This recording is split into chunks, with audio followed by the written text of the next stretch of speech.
Oke, selamat malam dan salam sejahtera untuk kita semua. Di sini kami dari kelompok 7 ingin mempresentasikan tentang redesign proses 2, desain ulang proses heuristik BPJS. Sebelumnya saya akan memperkenalkan kelompok kami. Yang pertama ada Selvi, yang kedua ada Sulistiawati, saya sendiri, terus yang ketiga ada Tommy Gunawan Jaya. Next.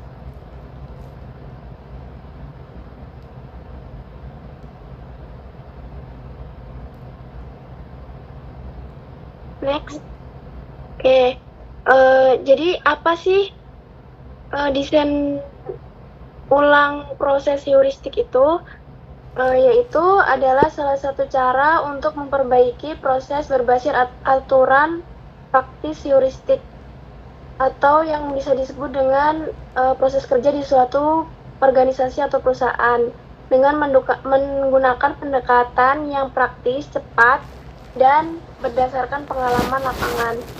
Berbeda dengan metode yang kompleks dan butuh data banyak, metode ini lebih mengandalkan intuisi, pengalaman kerja, serta kebiasaan dan best practice yang sudah terbukti efektif.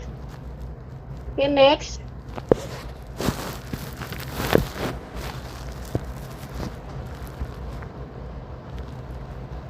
Oke, jadi di sini kan ada pendekatan heuristik.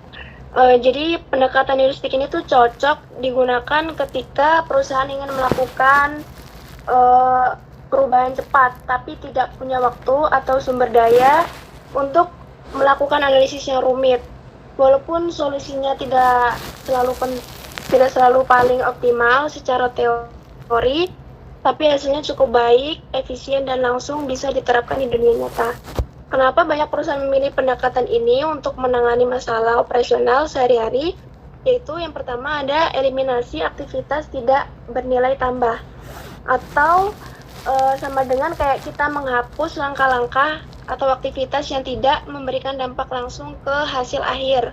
Contohnya kayak menulis ulang data yang sama di dua tempat atau proses tanda tangan berlapis yang sebenarnya tidak penting. Terus yang kedua ada reduksi handoff atau mengurangi perpindahan tugas. Itu kayak misalkan pekerjaan dari satu orang ke tim yang lain. Setiap handoff itu bisa memperlambat proses atau juga memperbesar risiko kesalahan dan bikin kerjaan jadi nggak efisien. Terus yang ketiga ada penggabungan aktivitas. Jadi kalau ada aktivitas yang mirip dan dilakukan berkali-kali bisa digabung menjadi satu proses saja. Contohnya kayak dua formulir yang isinya hampir sama bisa dijadikan satu supaya lebih ringkas. Terus yang keempat ada otomatisasi atau bisa juga disebut dengan mengubah pekerjaan manual menjadi digital. Misalnya yang tadi mengisi data pakai kertas, terus sekarang bisa pakai form online. Jadi bikin pekerjaan jadi lebih cepat, akurat, dan bisa diakses kapan aja. Terus yang terakhir ada perbaikan aliran informasi, yaitu menyederhanakan komunikasi dan dokumentasi. Misalkan kayak membuat dashboard untuk memantau progres kerja atau menggunakan aplikasi chatting internal daripada email panjang. Terus next di sini ada contoh kasus redesign heuristik. Jadi contoh kasus nyatanya itu seperti kayak proses klaim asuransi. Proses klaim asuransi itu memakan waktu sekitar 7 hari ya. Semua itu dilakukan secara manual. Nasabah harus datang langsung ke kantor untuk menyerahkan dokumen klaim. Tetapi setelah dilakukannya redesign atau sesudah redesign, verifikasi data itu bisa dilakukan dengan otomatis. Jadi langsung nanti dikirim lewat notifikasi via SMS atau email dan hasil itu bisa diklaim maksimal 2 hari. Terus hasilnya itu waktu layanan berkurang jadi 70% dan efisien dan lebih cepat dan user friendly bagi pelanggan. Jadi kesimpulannya di sini, desain ulang proses heuristik itu ibarat cara cerdas dan cepat untuk ngeberesin proses kerja yang ribet. nggak harus sempurna, tapi yang penting lebih baik, lebih cepat, dan langsung terasa dampaknya. Cocok banget dipakai saat perusahaan butuh solusi praktis dan tetap efektif. Oke, terima kasih. Sekian dari saya. Selanjutnya akan dilanjutkan oleh saya, Tommy. Di sini ada studi kasus BPJS Kesehatan, yaitu ada visi dan misinya. Visinya adalah jaminan kesehatan berkualitas tanpa diskriminasi. Misinya jaminan kesehatan adil dan berkelanjutan serta pelayanan cepat, tepat, dan transparan. Lalu di sini ada proses bisnisnya. Yang pertama adalah datang ke kantor, isi formulir, verifikasi manual, bayar iuran, dan yang terakhir adalah aktivasi dan cetak kartu. Lalu di sini ada proses bisnisnya menggunakan BPMN. Di sini dimulai dari pojok paling kiri, yang lingkaran itu artinya start, di mana customer datang ke kantor BPJS, mengisi formulir pendaftarannya secara manual. Lalu di situ ada gateway, di mana bila data kurang lengkap akan disuruh untuk merevisi data yang sudah diinput. Tetapi bila tidak ada masalah dalam penginputan datanya, customer akan diarahkan untuk membayar iuran pertama. Setelah pembayaran diterima, customer akan dicetakkan kartu fisik di kantor BPJS, lalu selesai. Di sini ada permasalahannya. Permasalahan pertama itu prosesnya manual, yang dimana mengakibatkan lambatnya proses verifikasi dan antriannya pun cukup panjang. Lalu harus hadir langsung. Ini menyulitkan untuk daerah-daerah perdesaan yang harus datang langsung ke kota untuk melakukan pendaftaran, jadi kurang fleksibel. Lalu verifikasinya lambat karena banyaknya permintaan dan antriannya panjang. Oleh sebab itu lebih membutuhkan waktu. Gap literasi digital, sulit bagi pengguna awam yang jarang menggunakan pendaftaran melalui website. Lalu di sini ada BPMN kelanjutannya, yang dimana dimulai dari paling atas, itu akses web ke BPJS, mengisi formulir secara online, validasi dokumen. Di sini ada gateway, bila memang sudah lengkap akan dilanjutkan untuk upload file ke database, tapi bila belum akan diarahkan untuk merevisi. Ketika sudah lengkap, customer akan diarahkan untuk memilih vaskes, lalu membayar iuran pertama, serta diarahkan ke redirect payment gateway.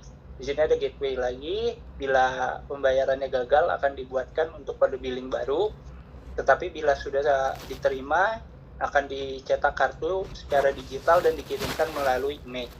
Selesai. Oke, selanjutnya adalah usulan redesign to be. Yang pertama, pendaftaran via mobile atau website. Masyarakat dapat melakukan pendaftaran BPJS secara mandiri melalui aplikasi mobile atau situs resmi tanpa harus datang langsung ke kantor BPJS. Ini memudahkan akses dan menghemat waktu serta mengurangi antrian. Yang kedua, verifikasi otomatis NIK yang sudah terhubung oleh Dukcapil. Setelah pendaftaran, sistem langsung memverifikasi NIK secara otomatis melalui integrasi data dan Dukcapil, sehingga proses validasi menjadi lebih cepat dan minim kesalahan. Lalu selanjutnya, bayar iuran. Dengan melakukan pembayaran iuran ini, menyediakan lebih banyak opsi pembayaran digital seperti e-wallet, virtual account, dan QRIS, dan juga mengotomatisasi pengingat pembayaran melalui SMS atau email agar peserta tidak terlewat pembayaran. Selanjutnya ada e-kartu yang dikirim melalui via email dan aplikasi. Kartu peserta BPJS atau e-kartu dapat dikirim secara digital melalui email dan dapat diakses melalui aplikasi. Peserta tidak perlu menunggu percetakan kartu fisik dan kartu selalu tersedia di perangkat mereka. Lalu yang terakhir adalah klaim RS langsung terintegrasi. Proses klaim di rumah sakit langsung terhubung dengan sistem BPJS. Data peserta dan layanan yang diterima otomatis tercatat, sehingga mempercepat proses klaim dan mengurangi potensi kesalahan administrasi. Selanjutnya ada manfaat redesign. Manfaat yang pertama, efisiensi waktu dan biaya. Proses digital mengurangi kebutuhan datang ke kantor BPJS, mempercepat pelayanan, dan memangkas biaya operasional administrasi. Lalu ada akses lebih luas. Dengan platform online, masyarakat dari berbagai daerah dapat mendaftar dan mengakses layanan BPJS kapan saja dan di mana saja. Lalu yang ketiga ada transparansi proses. Dengan minimnya peserta dapat memantau status pembayaran, klaim, dan layanan lainnya secara langsung, menjadi lebih terbuka dan mudah diawasi.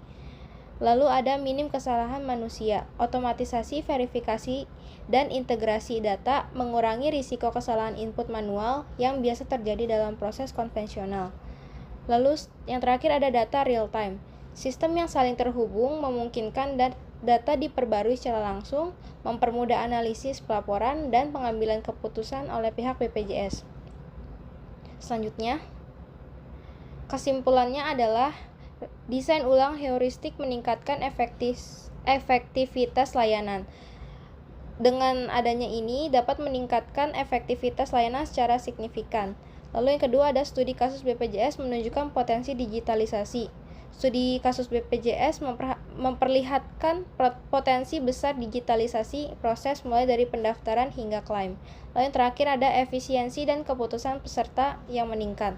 Hasilnya adalah efisiensi ini meningkatnya dan berkurangnya kesalahan dan kepuasan peserta semakin tinggi. Sekian presentasi dari kelompok kami, terima kasih.